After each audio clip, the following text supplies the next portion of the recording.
નમસ્કાર. શ્રી કેશવ કેળવણી ટ્રસ્ટ સંચાલિત શ્રી સરસ્વતી વિદ્યા મંદિર અમદાવાદથી હું ડૉક્ટર નીરવ શાહ.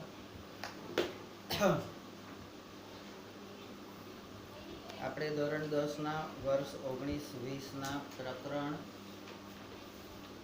ગણિત વિષયના પ્રકરણ 6 ત્રિકોણ એનો અભ્યાસ કરીએ છીએ. અને ત્રિકોણના પ્રકરણમાં સ્વાધ્યાય 6.4 એનો આપણે અભ્યાસ કરીએ છીએ. અને 6.4માં દાખલા નંબર 7 જે છે એ આપણે ભણીશું. દાખલા નંબર 7ની રકમ છે: સાબિત કરો કે ચોરસની કોઈ એક બાજુ પર દોરેલા સમબાજુ ત્રિકોણનું ક્ષેત્રફળ એ ચોરસના વિકર્ણો પર દોરેલા સમબાજુ ત્રિકોણના ક્ષેત્રફળ કરતાં ક્ષેત્રફળથી અડધું હોય છે. તો અહીંયા આપણે બે ભાગ કરીએ કે સાબિત કરો કે ચોરસની કોઈ એક બાજુ પર દોરેલા સમબાજુ ત્રિકોણનું ક્ષેત્રફળ તે ચોરસના વિકર્ણો પર દોરેલા સમબાજુ ત્રિકોણના ક્ષેત્રફળ કરતાં અડધું હોય છે. અહીંયા ઉકેલમાં આકૃતિ આપેલ નથી, તો આકૃતિ દોરો. હવે આકૃતિ આપણે દોરવાની છે, તો આપણે શું કરવાનું? તો એક સમબાજુ ત્રિકોણ, બરાબર? ક્યાં છે સમબાજુ ત્રિકોણ? પહેલા તો ચોરસ છે. એક ચોરસની કોઈ એક બાજુ પર, એટલે પહેલો તો ચોરસ દોરો. તો સ્ટેપ નંબર 1 આકૃતિ દોરો. સ્ટેપ નંબર 2 એબીસીડી એ ચોરસ છે. તો અહીંયા એબીસીડી કઈ છે? એબીસીડી એ ચોરસ છે. તો આપણું ચોરસ અહીંયા આગળ વચ્ચે આપેલું છે આપણને, બરાબર છે? નંબર 3 એમાંથી ત્રિકોણ પીએબી એ ચોરસની એક બાજુ. આ ત્રિકોણ પીએબી એટલે આ બાજુનો ત્રિકોણ છે. આ ત્રિકોણ પીએબી એ ચોરસની એક બાજુ, એટલે કે એબી પર આવેલ ચોરસની બાજુ એબી પર દોરેલ સમબાજુ ત્રિકોણ છે. તથા ત્રિકોણ ક્યુએસી એ ચોરસના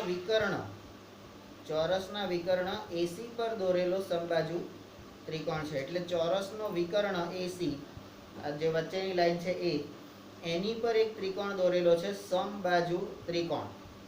તો એ કયો છે? તો ક્યુએસી. એ ત્રિકોણ કયો છે? ક્યુએસી. શું થાય છે?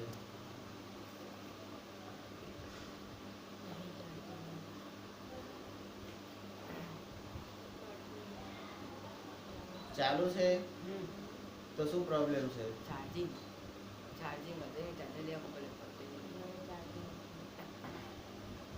એને તૈયાર રાખો, બરાબર?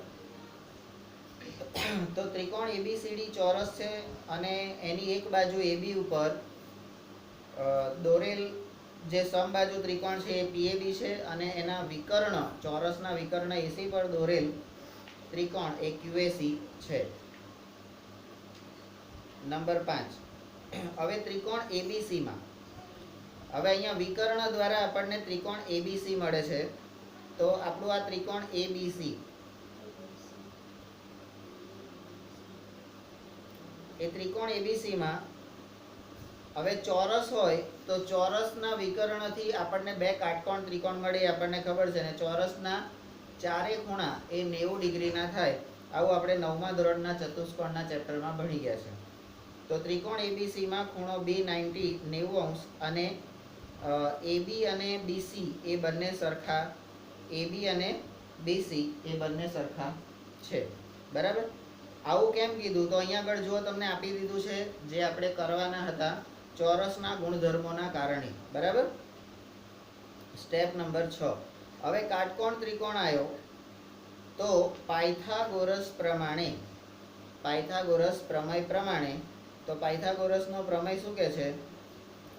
કર્ણનો વર્ગ બરાબર a બાનો વર્ગ વત્તા b બાનો વર્ગ.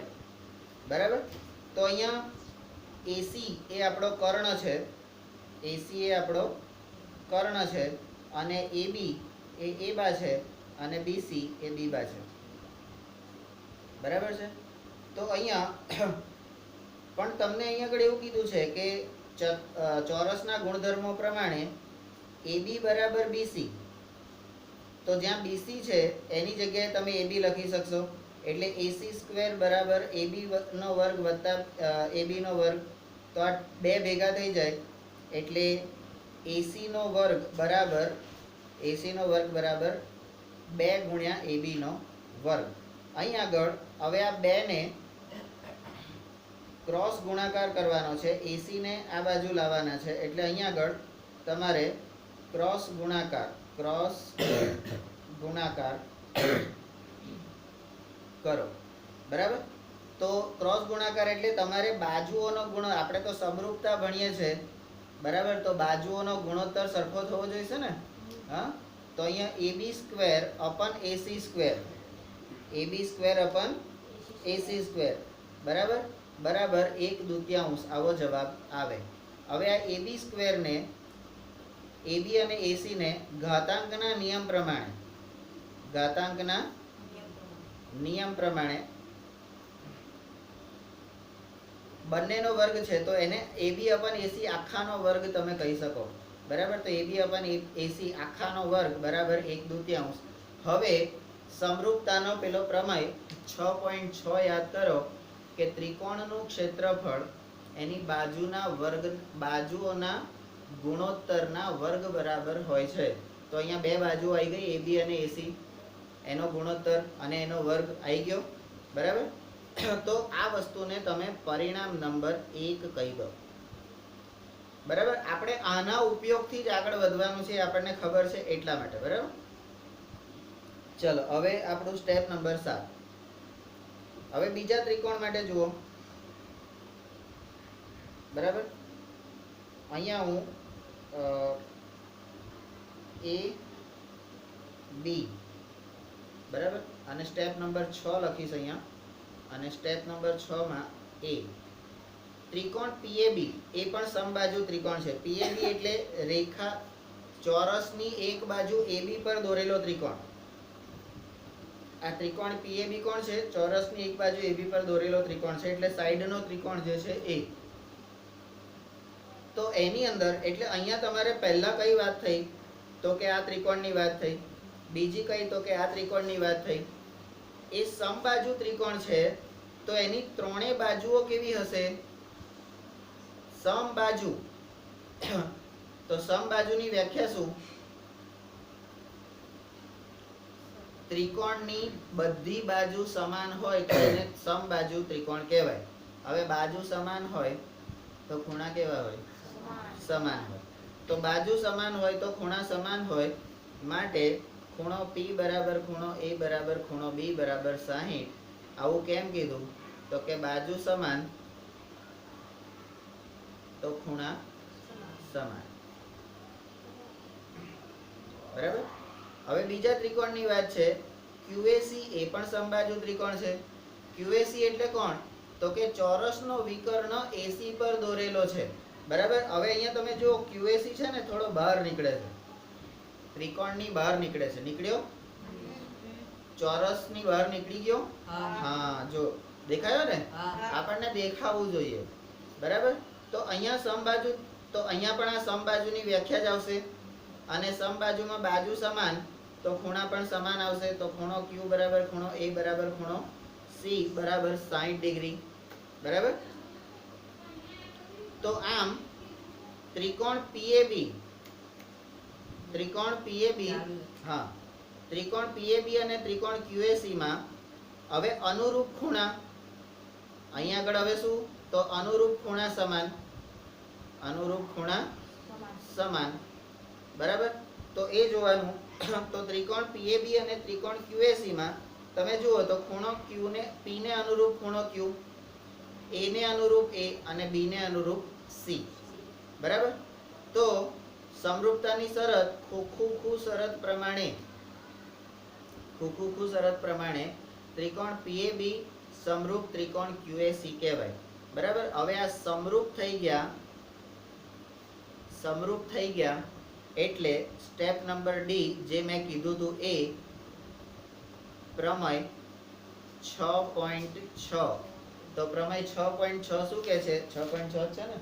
હા, કે બે સમરૂપ ત્રિકોણોના ક્ષેત્રફળનો ગુણોત્તર અનુરૂપ બાજુના વર્ગ બરાબર છે. બરાબર. આવું એક વિધાન એનું છે અંદર વિધાન. કોઈ દિવસ જોયું છે? ના. તો ઘેર જઈને શું વઘાર કરવાનો કે રામદેવ હોટલે કચરા પોતું કરવાનું? બરાબર. તો અહીંયા આપણે જે પ્રમેય છે તો પ્રમેયના અનુસાર એટલે પ્રમેયના ઉપયોગથી તમે એવું કહી શકો કે આ બે સમરૂપ ત્રિકોણોના ક્ષેત્રફળનો ગુણોત્તર એટલે અહીંયા હું ત્રિકોણના ક્ષેત્રફળનો ગુણોત્તર બરાબર અનુરૂપ બાજુ. આ શું છે? અનુરૂપ બાજુ ના ગુણોત્તરનો વર્ગ. બરાબર. એના બરાબર. હવે શું? તો આ AB/AC જે છે ને, AB/AC નો સ્ક્વેર એના બરાબર 1/2 આપેલું છે. તો આ બે ત્રિકોણનું ગુણોત્તરનો ક્ષેત્રફળ, બે ત્રિકોણોના ક્ષેત્રફળનો ગુણોત્તર એ પણ 1/2 આવશે. એને આપણે પરિણામ 1 ઉપરથી કહીએ. આ પરિણામ 1 શું લખેલું છે? તો કે AB/AC એનો વર્ગ બરાબર 1/2. આવું પરિણામ નંબર 1 કીધું છે. બરાબર. હવે આ QAC જે છે, આ QAC એને ઉપર લઈ લો. બરાબર. તો ત્રિકોણ આપણે જે શોધવાનું છે એ ત્રિકોણ PAB નું ક્ષેત્રફળ, ત્રિકોણ PAB નું ક્ષેત્રફળ બરાબર 1/2 એટલે કે અડધું છે ત્રિકોણ QAC નું ક્ષેત્રફળ. બરાબર. હવે આ PAB કયો ત્રિકોણ છે? આપણો PAB કયો ત્રિકોણ છે? તો કે ચોરસની એક બાજુ AB પર આવેલો સમબાજુ ત્રિકોણ છે અને એનું જે માપ છે, એનું ક્ષેત્રફળ એ વિકર્ણ ઉપર દોરેલા સમબાજુ ત્રિકોણ કરતા અડધું થાય. બરાબર. એટલે આ મોટું માપ કોનું થશે ભાઈ? વિકર્ણ વાળા ત્રિકોણનું માપ મોટું થશે. તો એ વિકર્ણ વાળો ત્રિકોણ કયો છે? QAC. કોણ છે?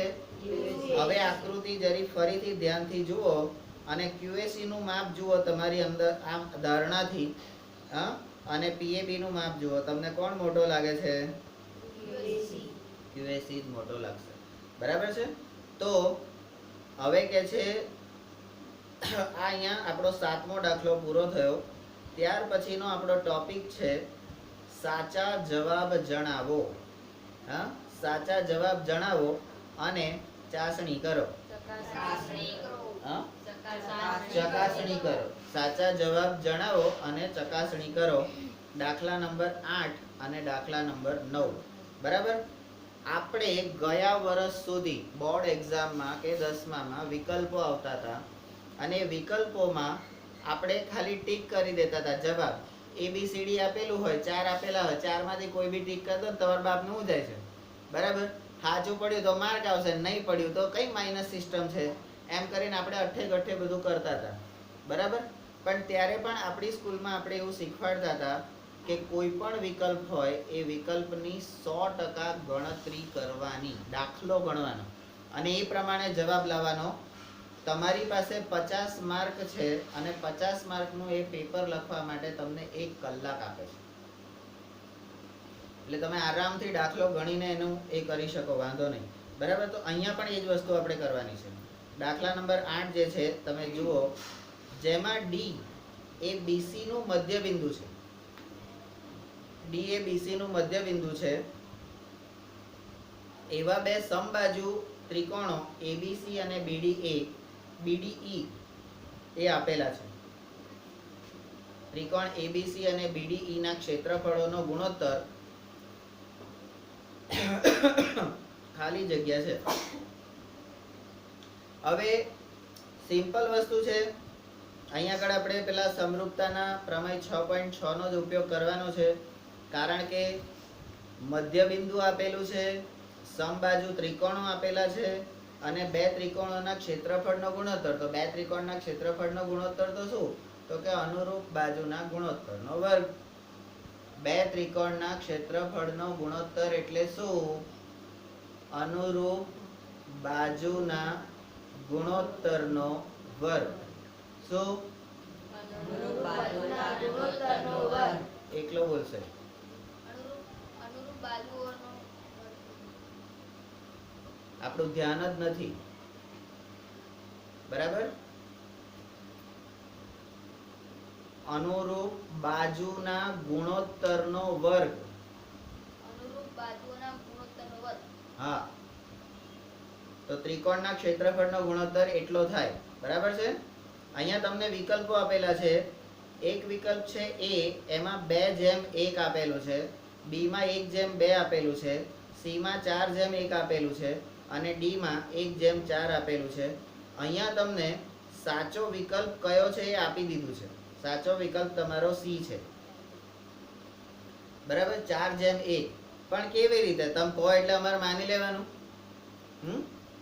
તો અહીંયા તમે કહો એટલે અમારે માની લેવાનું એવું ના હોય.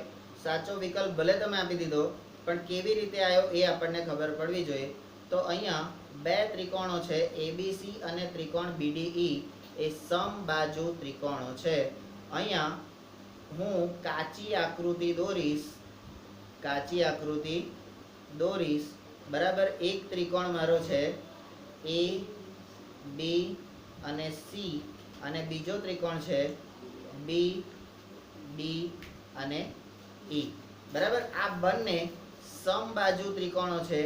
એટલે આ ત્રિકોણોની બધી બાજુઓ, આ ત્રિકોણની આ બાજુ ને આ બાજુ ત્રણે સરખી છે. આની પણ આ બાજુ અને આ બાજુ ત્રણેય બાજુ સરખી છે.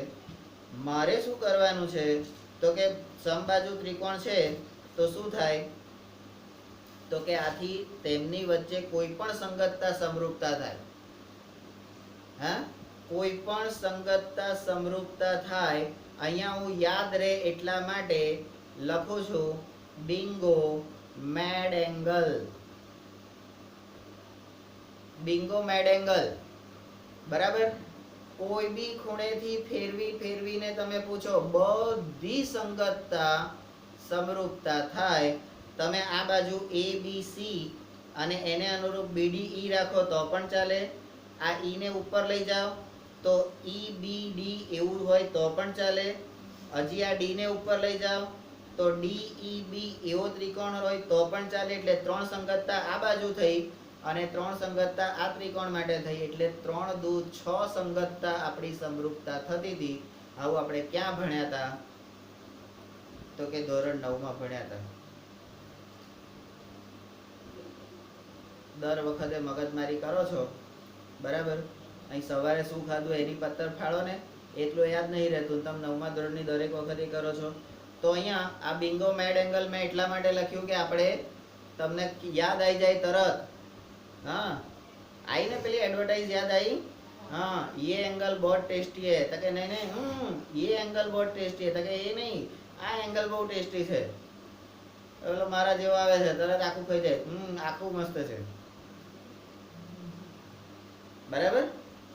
તો હવે કોઈ પણ સંગતતા સમરૂપતા હોય તો આ બંને ત્રિકોણો કેવા કહેવાય? ત્રિકોણ એબીસી અને ઈબીડી. હવે આ ઈબીડી કીધું, ઈબીડી કીધું એટલે આપણે નાનો ત્રિકોણ અહીં દોરી દેવાનો, એ બી સી, અને બીજો ત્રિકોણ સમરૂપતા માટે ઈ બી ડી. બરાબર? એટલે ઈબીડી એટલે આ ત્રિકોણને ફેરવ્યો. આપણો જે ત્રિકોણ હતો ને એને ફેરવ્યો. આને ઉપર ગયા, આને નીચે ગયા, એ રીતે. બરાબર? તો એ સમરૂપ છે. તો હવે સમરૂપ ત્રિકોણો માટે પ્રમેય 6.6 પ્રમાણે સમરૂપ ત્રિકોણોના ક્ષેત્રફળોનો ગુણોત્તર બરાબર અનુરૂપ બાજુ. હવે અનુરૂપ બાજુ એટલે અહીંયા બીસી અને બીડી, બીસી અને બીડી અનુરૂપ બાજુ છે, અનુરૂપ બાજુઓના ગુણોત્તરનો વર્ગ. હવે કેમ બીસી જ લીધું ભાઈ? કેમ બીસી લીધું? તો કે પહેલું વિધાન જુઓ, જેમાં ડી એ બીસી નું મધ્ય બિંદુ છે. ડી એ બીસી નું મધ્ય બિંદુ છે એટલા માટે બીસી લીધું. બરાબર? એટલે આ આપણે, નહીં તો અહીંયા તમે એબી અપન ઈબી, એબી અપન ઈબી નો વર્ગ એ પણ લખી શકો, એસી અપન ઈડી નો વર્ગ એ પણ લખી શકો, કોઈ વાંધો નથી. હા, બરાબર? તો સ્ટેપ નંબર સી. હવે ડી એ બીસી નું મધ્ય બિંદુ હોવાથી આ બીડી, બરાબર, આપણી બીડી જે છે એ અડધા બીસી બરાબર થાય. બીડી એ અડધા બીસી બરાબર થાય. બરાબર? હવે બીડી કોઈ દિવસ અડધી થાય? હે? તો અહીંયા બીડી બરાબર હાફ બીસી. બરાબર? તો આ આપણે કેવી રીતે કહી શકીએ છે? મધ્ય બિંદુ. બરાબર? તો હવે આ બે છે એને ઉપર લઈ જાઓ તો તમને બીસી નું માપ મળે છે. બીસી બરાબર 2 બીડી. હે? બીસી બરાબર 2 બીડી. બરાબર? હવે બીડી બરાબર અડધો બીસી અને બીસી બરાબર 2 બીડી. તો વધારે કયું આવે? 2 બીડી જ આવે ને? 2 બીડી વધારે આવે? ના ડોબા, બીસી વધારે આવે. બીસી મોટો છે. બીસી મોટો છે, એના 2 ટુકડા કર્યા, એના 2 બીડી બીડી કર્યા, 2 બીડી કરીને ત્યારે બીસી થાય. બરાબર? અને પાછા અમુક લોકો તો શું કહે, બીડી તો કોની સીડી છે? સ્વર્ગની સીડી. બરાબર? તો પરિણામ 1 અને 2 પરથી ત્રિકોણ એબીસી અને ત્રિકોણ ઈબીડી ના ક્ષેત્રફળનો ગુણોત્તર બરાબર, હવે જે બીસી હતું ને એ બીસી ની જગ્યાએ તમારે 2 બીડી લખવાનું છે. અહીંયા આગળ કેમ લખ્યું? તો કે બીસી બરાબર 2 બીડી. કોના પરથી આ લખ્યું? તો કે આના પરથી. બરાબર? તો અહીંયા આ બીડી બીડી નીકળી જશે. 2 બીડી, પેલું ઝેરનું મારણ ઝેર, બીડી બીડી નીકળી જાય.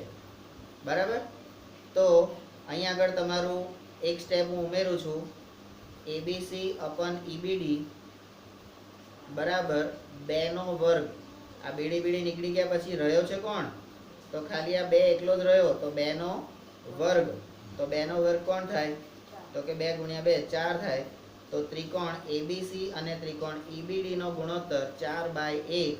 એને હવે જેમમાં ફેરવી નાખો તો ત્રિકોણ એબીસી જેમ ત્રિકોણ ઈબીડી ના ક્ષેત્રફળનો ગુણોત્તર બરાબર 4/1. બરાબર?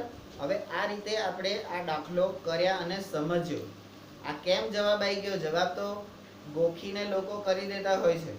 હા, પણ કેમ આવ્યો એ ખબર પડવી જોઈએ. તો કદાચ આને એબીસી ની જગ્યાએ અહીં ત્રિકોણ એબીસી અને બીડી આપેલું છે, એની જગ્યાએ તમને પીક્યુઆર અને ઈએફજી આપે તો પણ તમે કરી શકો.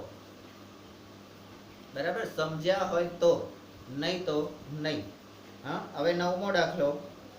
2 સમરૂપ ત્રિકોણોની બાજુઓનો ગુણોત્તર 4/9 છે. 2 સમરૂપ ત્રિકોણોની બાજુઓનો ગુણોત્તર 4/9 છે અને આ ત્રિકોણોના ક્ષેત્રફળનો ગુણોત્તર ખાલી જગ્યા થાય. હવે અહીંયા આ બાજુનું આપેલું છે ને આ બાજુનું શોધવાનું છે. અહીં તમને જવાબ આપી દીધો છે ડી 16/81. તો ઉકેલ તમારો છે એની અંદર સ્ટેપ નંબર એ સાચો વિકલ્પ જે છે તો ડી 16/81.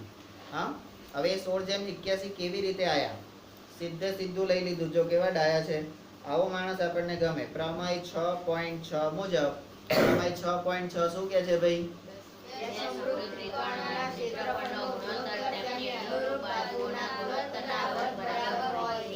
ગુણોત્તરના વર્ગ બરાબર હોય છે. બરાબર? હા. તો અહીંયા જો એમણે શબ્દોમાં આપ્યું તમને, જો 2 સમરૂપ ત્રિકોણોના ક્ષેત્રફળોનો ગુણોત્તર બરાબર તેમની અનુરૂપ બાજુઓનો ગુણોત્તર. હવે અનુરૂપ બાજુઓનો ગુણોત્તર આપણને આપેલો છે 4/9. તો 4/9 નો વર્ગ. તો 4/9 નો વર્ગ, 4 જેમ એટલે 4/9. 4 ભાગ્યા 9 નો વર્ગ, તો એના હજી સ્ટેપ ઉમેરો તો 4 નો વર્ગ, હે 4 નો વર્ગ અને 9 નો વર્ગ, બરાબર. તો 4 નો વર્ગ એટલે 4 ગુણ્યા 4 અને 9 નો વર્ગ એટલે 9 ગુણ્યા 9. તો 4 નો ઘડિયો કોને આવડે છે બોલો તો? 4 એકા 4, 4 દુ 8, 4 તારી 12, 4 ચોક 16. એ ઉપર 16 આવી ગયું જો. હવે 9 નો ઘડિયો કોને આવડે છે? ચલો 9 એકા 9, 9 દુ 18, 9 તારી 27, 9 ચોક 36, 9 પંચા 45, 9 છ 54, 9 પંચા 45, 9 સીતા 63, 9 ચોક 9 ઈઠા 72, 9 9 81. એ જો નીચેનો આવી ગયો જો. હવે તમારો ગુણોત્તર 16:81 કેવી રીતે આવ્યો એ તમને ખબર પડવી જોઈએ, બરાબર. આટલી જ વસ્તુ કરવાની છે, બરાબર. અને આ જે આપણે સિસ્ટમથી ભણાવીએ છે, આ સિસ્ટમ પર આધારિત એક પિક્ચર છે જે આપણે અનુકૂળતાએ થોડું થોડું કરીને જોઈશું, બરાબર. સુપર 30 પિક્ચર મેં જ્યારે જોયું ત્યારે મને એવું લાગ્યું કે હું જે કામ કરું છું અહીંયા, એ કામ એ પિક્ચરમાં પ્રત્યક્ષ બતાવ્યું છે, બરાબર. તો એવું એ પિક્ચર છે, સરસ છે અને આપણે જોઈશું અનુકૂળતાએ, બરાબર. તો આ સાથે આપણું 6.4 પૂરું થયું. હવે આપણે થિયરી આગળ કરવાની છે, એટલે હવે આપણો પાયથાગોરસનો પ્રમેય, આપણી સમરૂપતા અહીંયા પૂરી થઈ ગઈ. હવે સમરૂપતા આધારિત પાયથાગોરસનો પ્રમેય, એનો પ્રતિપ્રમેય, એપોલોનિયસનો પ્રમેય, એ બધું હવે ભણીશું. એને અનુરૂપ દાખલા જોઈશું.